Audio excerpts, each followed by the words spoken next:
그래서 선생님이 그때 애를 데리고 와라고 네네. 해서 데리고 갔더니 볼 어떻게 스펠링 쓰는 줄 알아? 뭐 이런 거 물어보시더라고요. 근데 애가 당연히 몰라요. 하지만 이제 대충의 감으로 BOLL 아닐까요? 막 이런 식으로 얘기했거든요.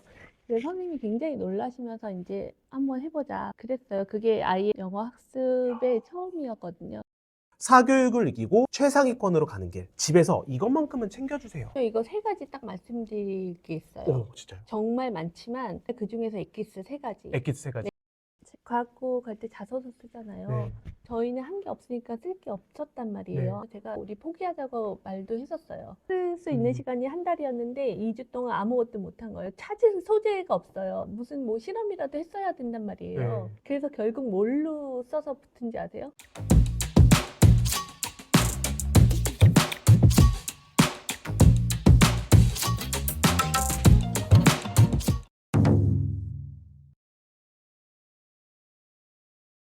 안녕하십니까. 자녀교육에 꼭 필요한 인사이트를 드리는 가르 데빌리 브루스필입니다. 여러분, 오늘 정말 특별한 손님을 모셨는데요. 내 아이를 위한 사교육은 없다의 저자이신 김현주 작가님을 모셨습니다. 안녕하십니까. 네, 안녕하세요. 작가님, 우리 시청자분들께 소개 한마디 부탁드려도 될까요? 네, 안녕하세요. 저는 고등학교 2학년 아들을 키우고 있는 엄마이자 글 쓰는 작가입니다. 오늘 시간 네. 내주셔서 감사합니다. 네.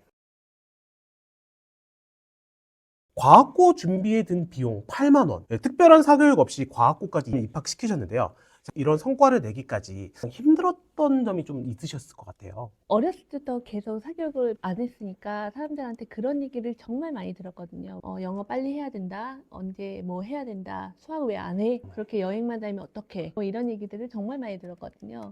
제가 애를 키우면서 가장 많이 느꼈던 거는 사람들이 굉장히 매뉴얼을 좋아한다는 거예요. 그래서 어떤 걸 언제 해야 된다. 이때는 이거. 그런 매뉴얼을 지키는 거를 굉장히 안심하고 그런 것들을 잘 따라야지 맞는 길인 것 같고 과학고를 준비할 때도 저희가 중3 때 들어가면서 결심을 했는데 이게 굉장히 늦은 거라는 걸 저희도 알고 있고 그 과학고 준비하는 학생이나 학부모님들이 그 전에 얼마나 노력하시고 또 입시학원에서 얼마나 열심히 하고 저희도 다 알죠. 그런 것도 다 알지만 그럼에도 불구하고 한번 해보자 결심을 했어요. 사람들이 그때도 많은 얘기들이 했거든요. 아, 과학고 준비하려면은 이런 거 했어야지. 아니면은 몇 학년 때부터 선행을 이 정도는 했어야 돼. 이런 것들이 굉장히 많았거든요. 근데 저희는 그런 것들이 다 비껴가 있는 상태였기 때문에 한마디로 매뉴얼 밖에서 영어를 언제 시작했어요? 영어는 중학교 들어가면서 시작했죠. 중학교 1학년 때 어느 정도 수준이었어요?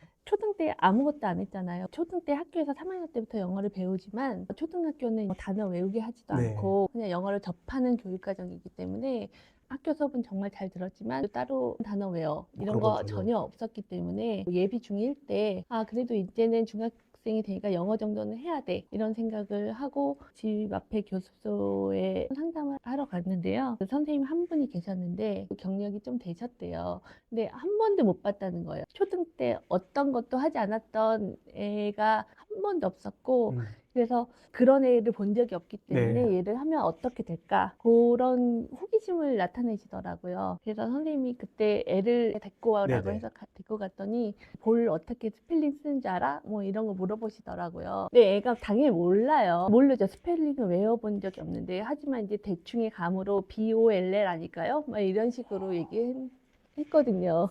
그래서 선생님이 굉장히 놀라시면서 이제 한번 해보자 그랬어요. 그게 아이의 첫 번째 외부적인 학습, 영어 학습의 처음이었거든요. 근데 코로나 터져서 또 많이 못 갔었죠. 예. 그러면은 중학교 1학년 때 볼을 못 쓰던 아이가 네. 3년 만에 어떤 공부를 해서 과학고까지 입학을 한 거네요. 과학고 준비에 든 비용이 8만 원이라고 하셨는데 이게 어떻게 8만 원이 있는 거예요?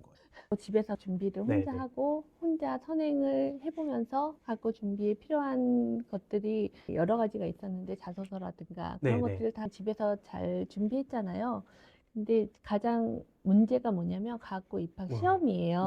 굉장히 어려운 문제들이 나오고 저희가 보면은 그 문제를 읽을 수도 없거든요. 근데 학원 안 다니까 할 게 없고 오로지 기출문제 아이가 할 거는 각 학교 홈페이지마다 나오는 기출문제를 보는 것밖에 없는 거예요. 그래서 전국의 과학고 기출문제 뽑아주고 그거를 한번 봐봐. 1차 붙은 후의 얘기예요. 2차는 그런 시험을 보니까 그 기출문제를 풀어보면서도 그게 답지는 제공이 안 되고 문제만 제공이 어. 되는 거예요. 네네. 이제 1차 붙고 나서 2차 시험까지 한 열흘이 시간이 있거든요. 그래서 그 기출 문제를 풀어보는 것밖에 할 게 없는데 이거 제대로 생각한 거 맞는지 그게 너무 궁금한 거예요. 저희도 모르고. 정답을 모르니까. 네, 저희는 그 문제를 읽을 수도 없고 애는 혼자 읽으면서 하는데 그 정답이 근접했는지 음. 그조차 모르니까 그래서 막 검색해봤어요. 어디에서 답지를 구할 수 있나. 계속 검색해보니까 그 기출을 강의해주는 인강이 있었어요. 그게 3개의 강의를 하는데 3만 원, 25,000원, 25,000원이더라고요. 그게 8만 원이에요. 이런 콘텐츠 찍으면 항상 댓글에 이런 게 달려요. 부모님이 잘했겠지. 네. 혹시 어머님, 아버님 스카이 뭐 의대 주시거나 그러신 거 아니에요? 저희가 되게 애한테도 많이 하는 얘기인데 저희 실력보다 애가 공부를 잘한다는 걸 알았잖아요. 네네. 그래서 너무 걱정할 거 없어. 엄마 아빠보다 좋은 학교를 갈 것은 거의 90%다. 그런 생각을 했어요. 저희는 대학교에서 선후배 사이인데 남편이랑 왜 서성한 뭐 중경외시 그 라인 있잖아요. 거기에 맨 끝이거든요. 네. 어차피 너는 엄마 아빠보다 잘 가게 되어 있어. 그러면 됐지. 뭘 더 바래. 엄마 아빠도 이렇게 행복한데. 그런 얘기들을 많이 했어요. 그래서 작가님, 문해력과 사고력을 높여주는 대화. 이렇게 대화해라. 우리 시청자분들께 네. 팁 한번 말씀 부탁드려도 될까요? 문해력이나 사고력을 높여준다고 생각하면은 다들 독서 많이 말씀하시는데 전 대화로도 그게 충분하다고 생각해요. 네네. 그래서 대화를 할 때 저희가 얼마나 대화량이 많은지 네네. 그리고 대화 주제가 얼마나 다양한지 이 2가지가 굉장히 중요하거든요. 그래서 일단 대화량이 많으려면 양육자끼리 대화가 정말 잘 돼야 돼요. 그것이 되면 나머지는 다 따라온다. 네. 저희가 대화량이 정말 많아요. 언제나 대화를 계속하고 있어요. 아이가 태어나면서부터 계속 엄마 아빠가 대화하는 소리만 듣고 자랐거든요. 저희 집에도 TV도 없었고 어떤 박사님이 이런 말씀을 하시는 걸 제가 들은 적 있어요. 네네. 뇌 발달을 잘하게 하려면 어른의 대화를 많이 듣는 게 정말 중요하다는 거예요. 아이랑 어른이랑 대화하는 것이 중요하다는 게 아니라 아이가 어른들끼리 대화하는 걸 듣는 게 정말 중요하대요. 그래야지 뇌 발달이 잘 된다. 그걸 보면서 야 우리가 저거는 1등이다. 근데 일상 대화로는 안 된다는 거예요. 밥 먹었어? 뭐 청소 좀 해. 뭐 이런 일상 대화가 아니라 정말 제대로 된 어른의 대화를 계속 듣는 게 중요하다고 하더라고요. 제가 생각할 때는 그 단어의 수준이나 단어의 숫자, 아이들하고 일상 대화에는 너무 뻔한 얘기들이잖아요. 근데 저희는 영화나 책이나 정치 얘기도 정말 많이 하거든요. 그래서 그런 얘기들을 아이가 뭐 신생아 때부터 지금까지 계속 듣고 자란 것이 좀 주요하지 않았나 생각을 하는데 양육자끼리 대화량이 정말 중요하다는 말씀을 드리려는 거예요. 그래서 양육자와의 대화가 잘 되면 당연히 아이랑도 대화가 잘 되는 집이에요. 여기서 되게 중요한 것이 대화 주제가 다양해야 된다는 생각을 좀 하셔야 돼요. 항상 같은 얘기만 하지 말고 공부 얘기, 뭐 학원 얘기 이런 것만 하시지 말고 그러려면은 아이의 관심사를 따라가셔야 돼요. 아이가 어떤 것을 좋아하잖아요. 그럼 부모도 그거에 대한 관심사를 따라가면서 아이랑 대화를 할 수 있어야 되거든요. 네. 만약에 이번에 어떻게 생각해? 뭐 이런 그 얘기 내용들이 엄청 하죠. 지금 이거- 저희 애도 당원이에요. 지금 가 탈퇴했어요. 갔어요. 정치에 굉장히 관심 있고 굉장히 해박하고 정치인 얼굴만 보면 누군지 다 알거든요. 만으로 16살 되자마자 되게 기다렸나 봐요. 학교에서 엄마 나 당원 가입해서 문자 오더라고요. 네. 16살 되면 할 수 있다는 거예요. 생일날 계속 기억하고 16살 있었던 거예요. 당원 가입해서 문자를 받았대요. 2번째는 대화 주제의 다양성. 네. 네, 아이의 관심사를 계속 따라가면서 저희도 호기심을 내비치고 관심사를 같이 파니까 대화의 상대가 항상 있었던 거예요. 지금은 아이가 해외 축구에 관심을 둔 지 한 2년쯤 됐거든요. 네네. 아이의 관심사를 따라가긴 하지만 관심사마다 엄마 아빠 취향을 좀 타는 게 다르죠. 있어요. 그래서 아빠는 그걸 같이 갈 수 네, 있는데 그래서 해외 축구는 아빠가 조금 더 비중을 두고 대화를 많이 하는데 그렇다고 해서 아빠랑만 얘기하는 게 아니라 저도 관심을 언제나 갖고 있고 그렇게까지 남편처럼 다 속속들이는 알지 못하지만 그래도 해외 리그 순위라든가 다음에 아이가 볼 경기는 몇 시에 어느 팀이라든가 그 정도는 다 알고 당연히 게임 같이 보죠. 그 정도는 해주는 거죠. 아무리 비중이 적은 쪽이어도 그래서 언제나 같이 계속 관심사를 따라간다. 그러면은 대화가 훨씬 양이 늘어나고 네. 심도 깊은 대화를 할 수 있는 거예요. 그리고 애들 관심사만 따라가는 게 아니라 뉴스 같은 것도 저희 언제나 매일 같이 봤어요. 네. 뉴스에 정치 얘기가 너무 많이 나오니까 정치에 대해서 당연히 관심을 많이 가질 수밖에 없고 뉴스를 보면서 그거에 대해서 계속 얘기하는 거예요. 뭐 전쟁 얘기 나오면은 이스라엘이 어떻고 세계 각국에 대한 얘기 나오면 하고 날씨 얘기 나오면 날씨에 대해서도 또 하고 그런 대화 주제가 정말 무궁무진하거든요. 또 하나 주제의 다양성을 위해서 꼭 생각하셔야 될 게 함께하는 활동을 늘리면 좋다라는 거예요. 함께하는 활동을 늘리면 대화할 게 너무 많아지잖아요. 줄넘기만 같이 해봐도 내가 엄마 쌩쌩하다 죽을 뻔했어. 뭐 여러 가지 얘기, 뭐 수행할 때 얼마나 못했는지 뭐 이런 얘기들부터 할 얘기가 같이 해보는 것과 같이 안 해보는 것은 너무 차이가 많은 거예요. 운동도 항상 같이 하고 영화 같이 보고 책 같이 읽고 그리고 저희가 여행도 되게 많이 다녔는데 여행을 다니면 이제 새로운 자극이 엄청 많잖아요. 그래서 대화가 되게 폭발한단 말이에요. 그래서 저희는 여행도 배낭여행을 했기 때문에 어떤 문제가 매일 생기고 그걸 계속 상의해야 돼요. 그래서 어떤 문제를 계속 해결하는 과정을 아이가 보고 어디 가셨어요? 가장 기억에 남는 거. 당연히 인도죠. 저희가 인도를 굉장히 사랑해서 저랑 남편이랑 결혼 전에도 한 번 갔다 왔고 아이가 4학년 때 한 달 정도 거기 여행하고 왔고요. 인도를 가기 전에 이미 너무 많은 나라들의 배낭여행을 했었어요. 뭐 이집트도 한 달 네. 갔다 왔고 유럽도 갔다 왔고 가까운 네. 태국이나 일본 다 갔다 왔죠. 작가님은 여행의 효과가 뭐라고 생각하세요? 새로운 자극이고 네. 가장 중요한 건 다른 여행도 마찬가지일 거예요. 배낭여행은 너무 힘든 거거든요. 네. 좀 많이 걷고 그리고 가급적이면 돈을 안 쓰는 여행이란 말이에요. 그래서 항상 어떤 문제가 생겨요. 매번. 근데 그거를 해결하기 위해서는 항상 셋이 똘똘 뭉쳐야 돼요. 한 사람이 어긋나면은 문제 해결이 안 되고 마음이 상하거든요. 그래서 항상 똘똘 뭉쳐야 되는데 여행 가면은 그게 너무 잘 되는 거예요. 그게 가장 좋았던 것 같아요. 네. 갔다 와서도 계속 그 얘기를 하잖아요. 그리고 굉장히 힘들었던 거, 말도 안 되게 고생했던 것만 훨씬 더 많이 얘기해요. 그게 여행담이 되기 때문에 모든 게 순조롭고 꽃밭이었던 거는 잘 얘기 안 한단 말이에요. 그래서 과학고 됐을 때 여행을 다니는 선생님이 블로그 이웃이신 분이 있어요.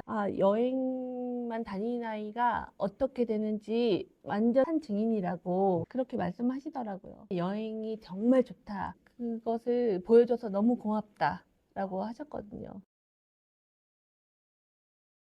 사교육을 이기고 최상위권으로 가는 길. 집에서 이것만큼은 챙겨주세요. 꼽아주실 수 있으실까요? 이거 세 가지 딱 말씀드릴 게 있어요. 진짜요? 정말 많지만 그 중에서 엑기스 세 가지. 엑기스 세 가지. 네. 야, 제가 꼭 말씀드리고 싶어서 강연에서도 많이 하는 얘기고 첫 번째로는 생활 습관과 태도 요거를 꼭 지켜주시라는 좀 어렸을 때부터 길러주시면 정말 탄탄하게 되거든요. 네네. 성적은 태도에서 나온다는 걸 뼈에 새겨 넣으시고 아이의 생활 습관이나 태도를 잡아주셔야 돼요. 일찍 자고 일찍 일어나기, 또 예의 같은 거. 그리고 전자기기 절제 그런 것들 그리고 또 책임감을 기르는 거 전자기기는 얼마나 절제했어요? 초등 때 스마트폰 없었어요. 스마트폰도 이제 중학교 들어가면서 코로나 때문에 사줬어요. 원래는 고등학교 때까지 안 사줄 생각이었는데 네. 중학교 때 많은 것들이 온라인으로 되고 선생님들이 단톡방을 만드셔야 된다고 해서 이제 어쩔 수 없이 사줬지만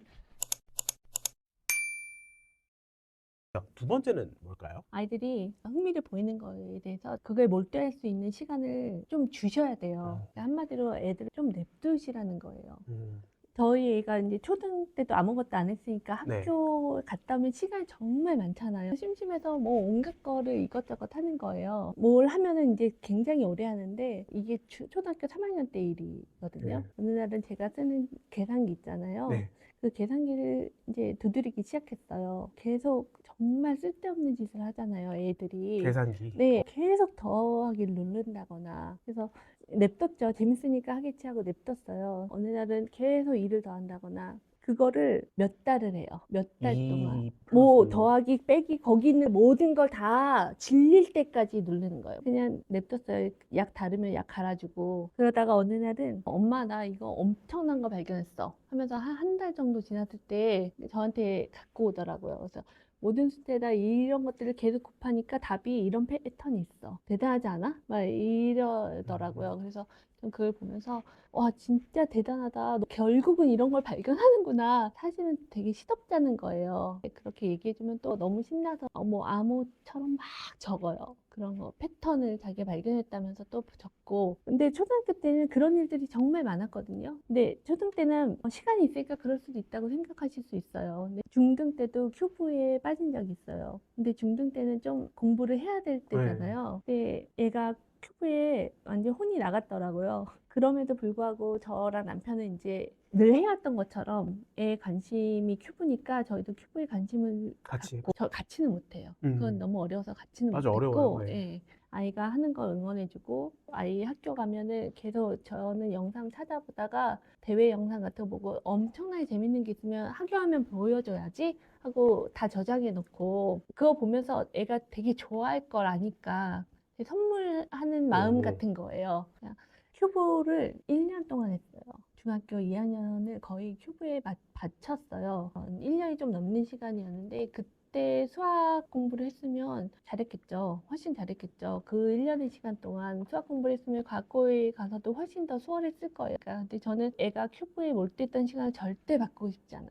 수학은 나중에라도 하면 되잖아요. 1년 후든 네. 2년 후든 뭐 모자라면 나중에 또 하면 되고 근데 그렇게 몰두할 수 있는 그 기회, 그 경험이 다시는 올 것 같지 않더라고요.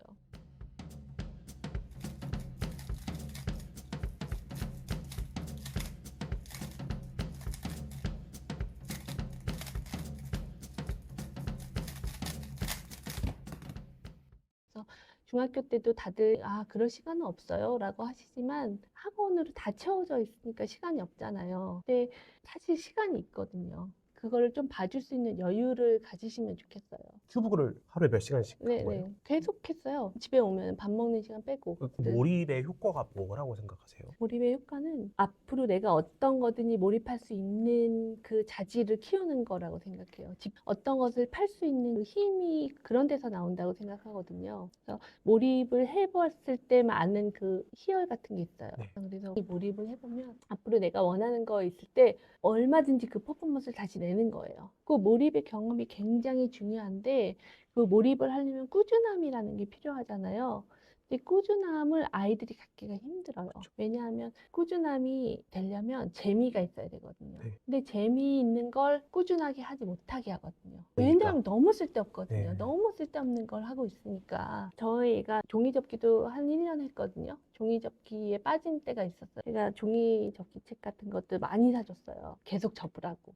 그걸 하면서 다각형의 눈을 뜬 시기가 있어요. 그걸 계속 몰입하다 보니까 다각형에 정통한 거예요. 그러니까 그냥 딱 보면은 이거는 정12면체 뭐 이런 것들을 다 알더라고요. 이거는 번의 얘기인데 과학고 갈 때 자소서 쓰잖아요. 네. 저희는 한 게 없으니까 쓸 게 없었단 말이에요. 네. 아무것도 쓸 게 없어서 정말 암담해서 제가 우리 포기하자고 말도 했었어요. 네. 이거 우리 쓸 게 없어. 우리는 여기서 막혔어.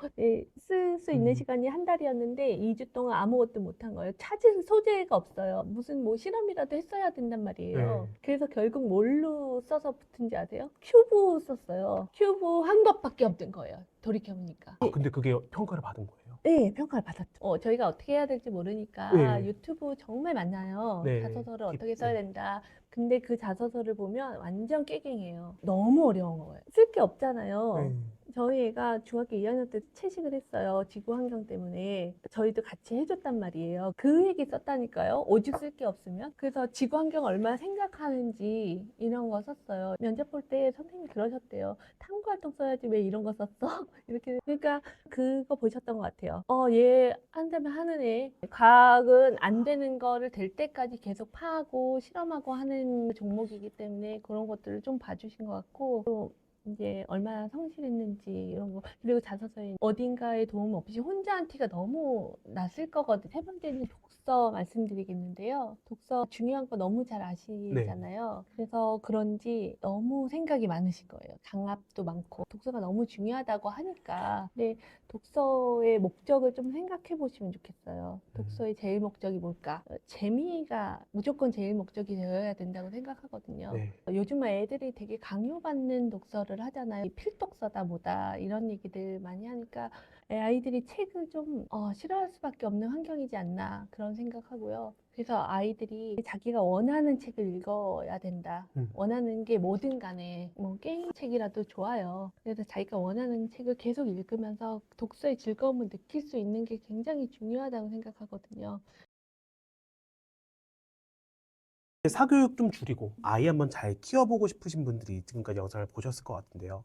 이제 우리 부모님들이 꼭 마음속에 새겨야 될 키워드는 무엇이라고 생각하십니까? 그냥 뼈에 새겨 넣어야 될 게 있어요. 뭐예요? 반드시. 비교하지 않기예요. 비교해서 다 망하는 거거든요. 네, 비교하지 않기만 잘해도 아이들은 정말 문제 없을 거라고 생각해요. 네, 비교를 계속 하다 보면 정말 사교육을 안 시킬 수가 없거든요. 네, 네. 사교육을 시킬 수밖에 없어요. 다른 아이들을 보면서 내 불행을 계속 가져오는 거예요. 내 아이한테 그게 전부 다 영향이 가거든요. 근데 비교하지 않기가 정말 힘들거든요. 그쵸. 숨 쉬듯이 하는 게 비교잖아요. 비교하지 않으려면 두 가지가 필요해요. 하나는 뚝심이에요. 뚝심. 뚝심이 있어야지 많은 얘기들을 들었을 때 흔들리지 않거든요. 그래서 올바른 뚝심을 그럼 어떻게 키우냐? 좋은 얘기를 애들한테 계속 해줘야 되듯이 우리도 좋은 얘기를 계속 들어야 돼요. 네.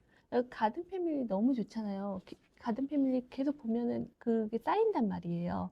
어떤 것을 해야 되고 어떤 네. 것을 해야 하지 말아야 되는가. 책도 마찬가지고요. 저도 이제 어떻게 어떤 것들을 해야지 아이가 바르게 공부 잘한다는 것을 다 녹여놨듯이 책을 많이 보시면서 유튜브도 좋은 것들 보시고 그런 것만 하면서 내공을 쌓으셔야 돼요. 또 중요한 게 대화를 통해서 오류를 잡아야 되거든요. 네. 내가 정말 맞게 생각하는 건지 혼자 생각하면 삼천포로 빠지기가 너무 쉬운 거예요. 이게 제대로 된 건지 모르기 때문에 계속 양육자끼리 대화를 하면서 이건 틀렸어. 이건 맞아. 그러면 대안은 뭐야? 하면서 계속 해결책을 엄청나게 많은 대화를 해야 돼요. 그걸 하면서 이제 해결책을 찾는 거죠.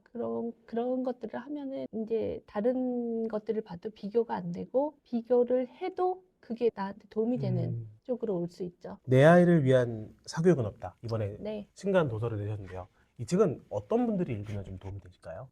특히 미취학이나 초등 학부모님이 보시면 내 아이를 어떻게 키워야 되겠구나, 더 효율적인 방법, 아니면은 공부 잘하게 만들기 위해서는 이런 식으로 노력을 기울여야겠구나 하는 것에 확실한 도움을 받으실 수 있을 것 같고요. 중등, 고등 다 마찬가지인데 책을 보시면 내가 마음을 어떻게 먹어야겠구나 그런 부분에 대해서 많이 생각해 보실 수 있는 책이다. 네, 그렇게 말씀드릴게요.